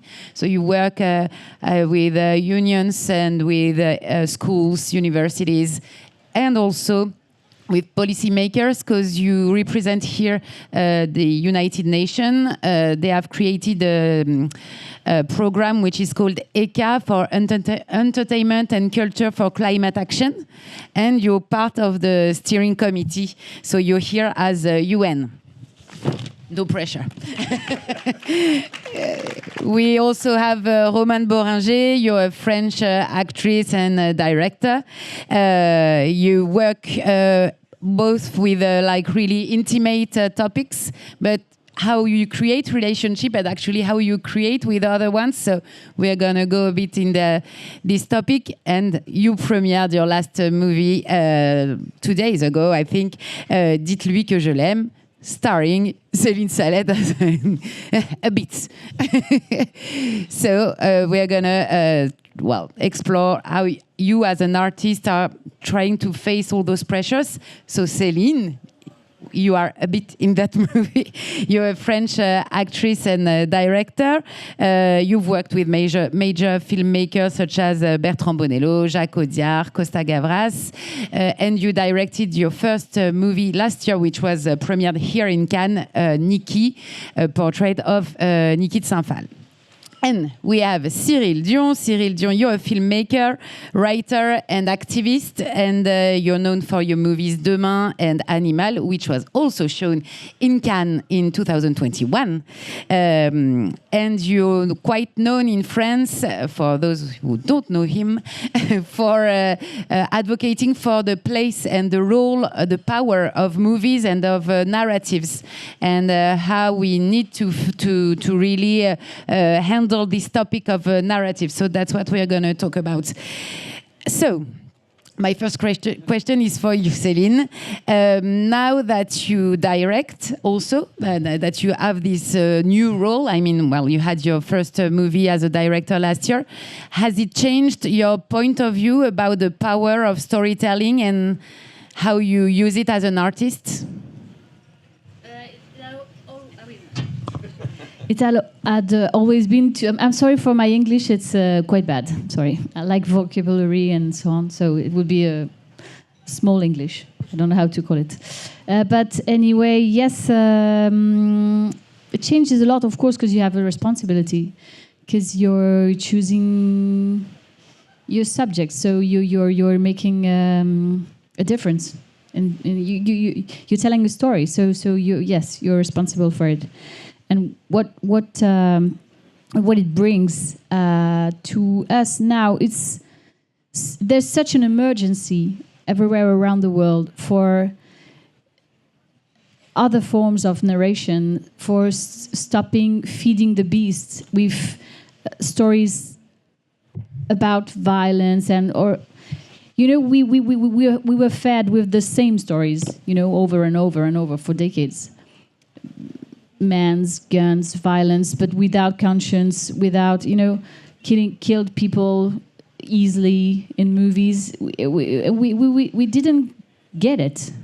We didn't even add conscience about it. So now that we face this reverse world where truth is wrong, where we're silenced, where climate change is, wronged in a way. We have to take a big responsibility and try to make change. Yes. Thank you. Roman, how do you link really intimate stories that you choose to start from your deep inside, but to share it collectively, and how you build relationships in between each people and the society around and all human beings around? Oh my God, I have 2 words in English.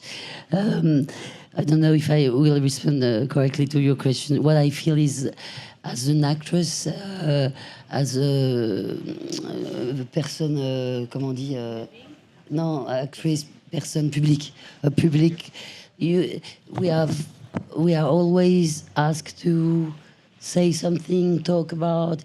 It's really difficult to like a person, to express the fear, the sadness, the hope, and we are always questioned to say something about, but we not always got the good words.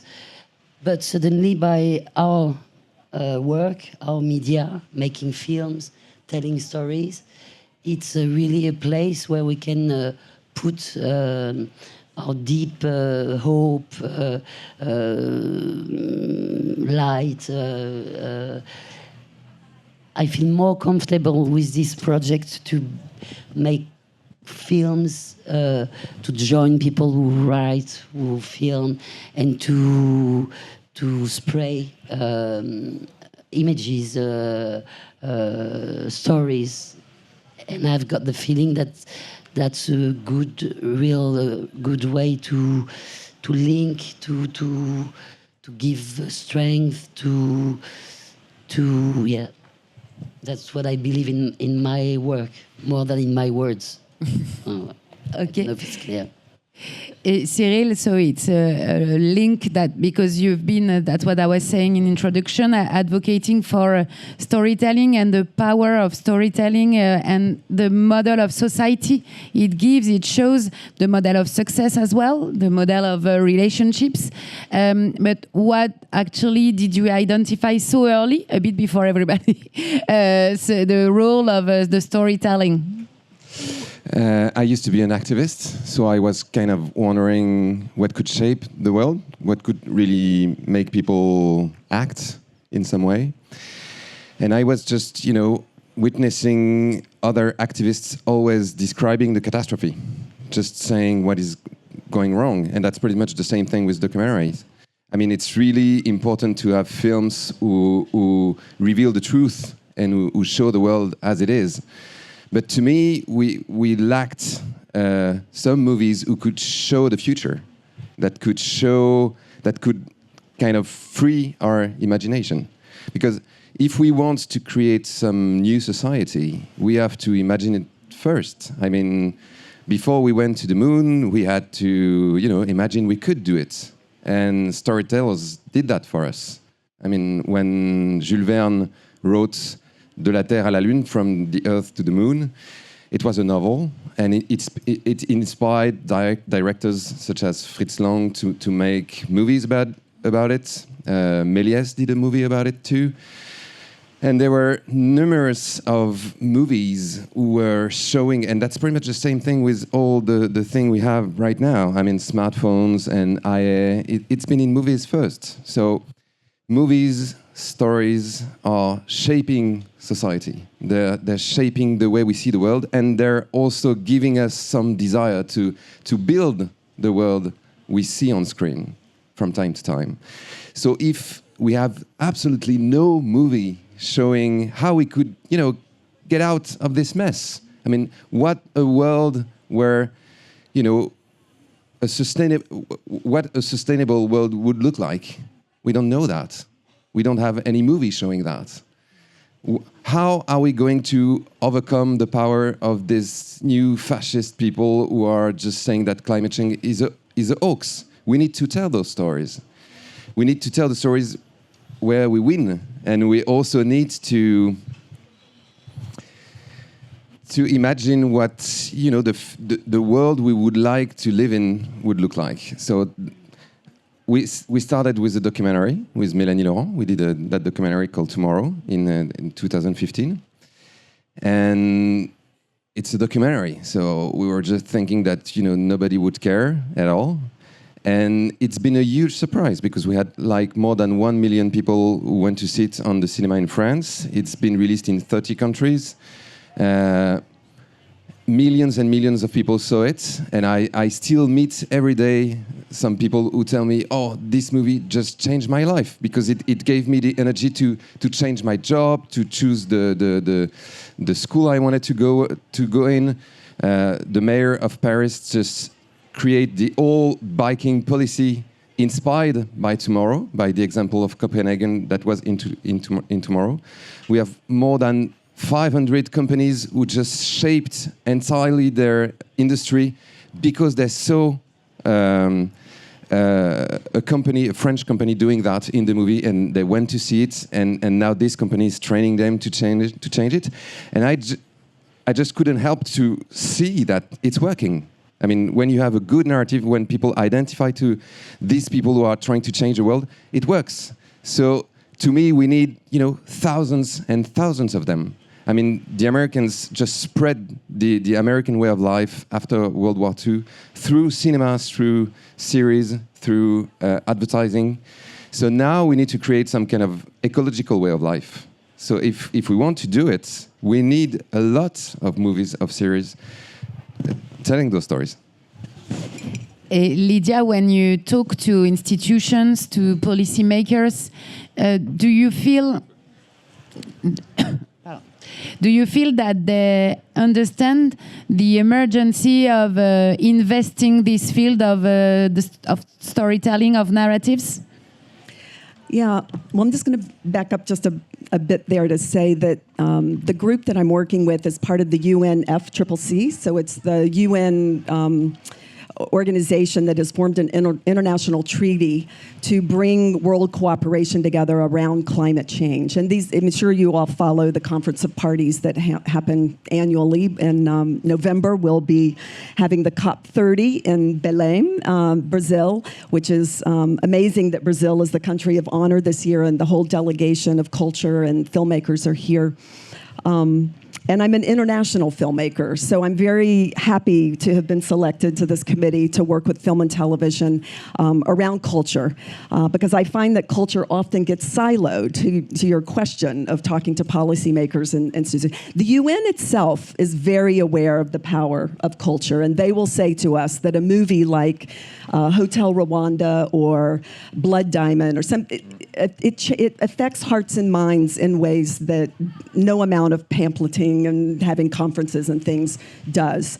And I think that that emotional connection is important. And I just want to say that I did a workshop in January around solar punk, and we screen tomorrow. Oh, great. Yeah, it's an amazing film. 10 years later, you're really still inspiring quite a bit, and it was very useful for us. I think one of the things that I like about working with the UN in this way is that they really believe, and I almost fell over when they said it, we really believe in radical collaboration. I was like, oh, yeah, could you go out and speak about radical collaboration? And I was absolutely, because I teach storytelling arts at the Climate School at Columbia in New York. And one of the things that I realized when I started teaching was that the climate students were all thinking in systems. And in Hollywood and a lot of the popular cultural filmmaking where we're trying to have influence was superficial. And I think what we know, and we know this from research, that stories that are about individuals making individual choices are important, as Emma was talking about in the panel before. But when you take those stories and put them in the context of a structural environment, and you're talking about the system that the choices the individual is making, habits, there's something else that happens in terms of fostering empathy, in terms of shifting attitudes away from individual responsibility, which is what the fossil fuel companies would like to have us feel, and really thinking more about, well, who is responsible for creating the system where we're forced to live and make these kinds of choices? And then you go from there to policy. So I think the work that we're doing now with Entertainment and Culture for Climate Action is to really work with the ministers of the environment who are connected to their governments.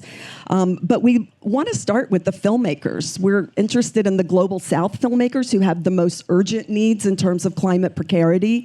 Their voices need to be heard. Their voices need to be lifted up to an international level. And finding, so that's a lot of the work I've been doing here at Cannes this year. It's the first time the UNFCCC, UN Climate Change, has come to Cannes. And there's been an amazing response from talent. I mean, there are a lot of beautiful, powerful stories that can be told, and stories from all over the world. I mean, we are an interdisciplinary world, which is part of the radical collaboration piece, right? We need to be interdisciplinary in the way we make films, because that's how you expand perspectives, right? That's how we break people out of these sort of disciplinary silos to see the bigger picture of the world and how connected we are globally. And to answer that, it gathers all your four answers, but at Cut, we, instead of trying to define what new narratives are, let's say climate storytelling, but let's say maybe resistance storytelling, facing all those pressures.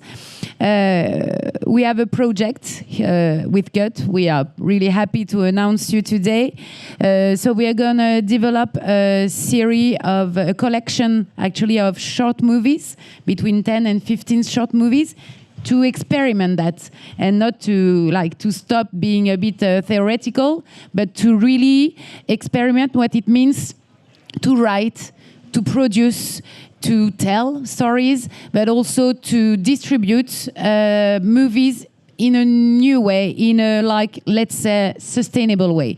Maybe, Cyril, you want to tell us a bit more, because you brought the idea in the Cut collective, so if you want to present the project. No, it's the same thing. I mean, that's my obsession. So I wanted to suggest to 10, 12, 15 directors, including Céline and Roman, to make short movies between 3 and 5 minutes, so that we can screen them in cinemas, but also spread them on the web, and try to make films who are giving us a new perspective on the future. Because most of the time, the movies about the future are just doom movies, apocalyptic movies. We have so many movies showing how we are going to destroy human race with nuclear powers, aliens, gremlins, and so on. But we don't have that many movies who are showing us what the future could be. So instead of talking about it all the time, we're going to try to do it. So it's going to be mainly feature films, but it could also be documentaries. So if some of you here want to join the project, it would be... Maybe you can say who joined us already. Yeah, actually. So we have Roman, Céline, Jérémy Régnier, Swan Arlo, I'm going to do one, Charlotte Lebon. And we're waiting for the answer of Spike Lee, Walter Salles, Rebecca Zlotowski, Vincent McCain, Justine Triet. And Justine Triet, yeah. So it leaves some space for you if you're not too intimidated to be with Spike Lee and Justine Triet, but just saying. And yes, and we would like to screen them next year in Cannes. So I was talking to Thierry Frémaux just a few minutes ago, and he said it will depend on the movies, but definitely it sounds really interesting, and I really want to have a great look at that. So might happen.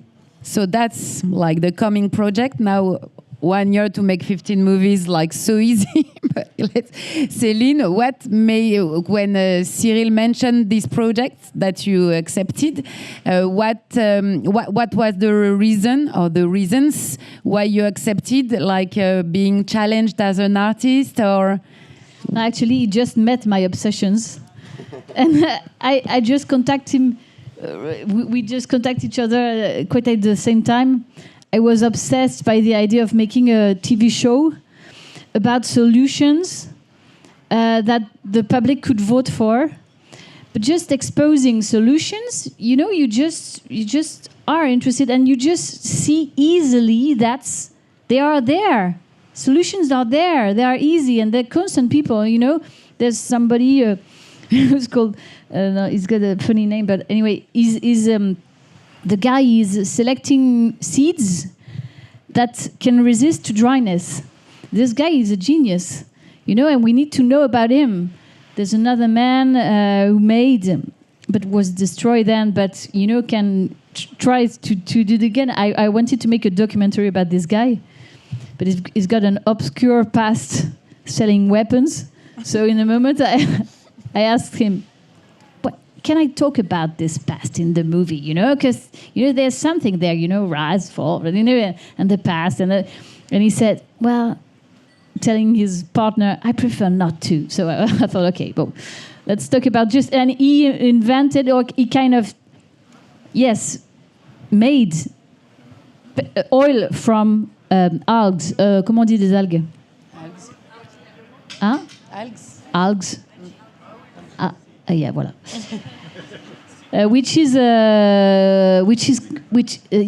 Seaweed, voilà. Which is crazy, because petrol is oil is that it's sediments, but boiled in earth for millions of years, and this guy works in oil, and he just said, okay, I can make it myself, He's a genius. So, so now I'm thinking about that, as a short movie. I quite put both projects in the same 15 minutes, making kind of a false emission of a false TV show, but with some documentary parts with those guys selling their... Bref, vous avez compris. And Roman, so why did you accept, and what do you think it's going to enable you to do new things, or you want to explore some new ideas, you want to face this challenge? Yes, because as I told you, I feel really stuck with my silence. I can't really find the way to express my feelings, and I think it's a great idea to put together writers, producers, cinematographers, put all these guys together, words, stories, and then find this energy. And me, I'm really okay because I want to film, and I'm really okay and joyful to meet a story written by someone, idea, something I don't know, but I can put in image. I think all this, and then spread. And I see, I see on my kids, I see how a movie can impress, can change I see every day this influence, and that's things more ludique, by the movies, the story you tell. So when Cyril told me about the project, for me it's a way to express what I can really say with words, by images, with people who can give me stories, share stories. So it's a good way to express what I feel, but... Okay. I'm sorry, I've been told we need to wrap it up, but Lydia, do you think this kind of project, do you think facing imagination at scale, investigating, can be this space of resistance for cinema, at the universal scale? Yeah, I think so. But just quickly, I think it's important just to kind of go back to where we started with the series of panels, because, we are in a very desperate time, a crisis, as the title says. And I'm living in a country that's descending very quickly into authoritarianism, where freedom of speech, freedom of media is the stakes are very high at a critical point right now. And we've seen that we're seeing it across the world, right?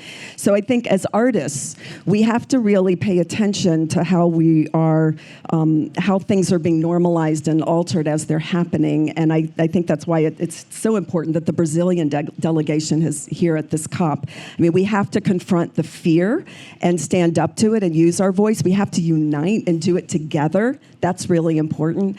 And I think that we have to, a major intervention is future thinking. So I think for the CUT project that you're all talking about is super important, but we have to go for, we won't solve climate or any big social problems without democracies. So we have to work on that together and start to figure out how to include that also in the way that we tell our stories, that people will start to think about the internalized messages that they're receiving and make their own conclusions about values and how we should go forward, but to really draw those issues forward. Okay, thank you very much. And maybe to conclude, we could say that imagination today and the gives the filmmakers this space of resistance. So let's imagine and let's create all together, so as we remain optimistic at the end. Thank you very much to everybody. Thank you to the four of you. And we hope we see you next year.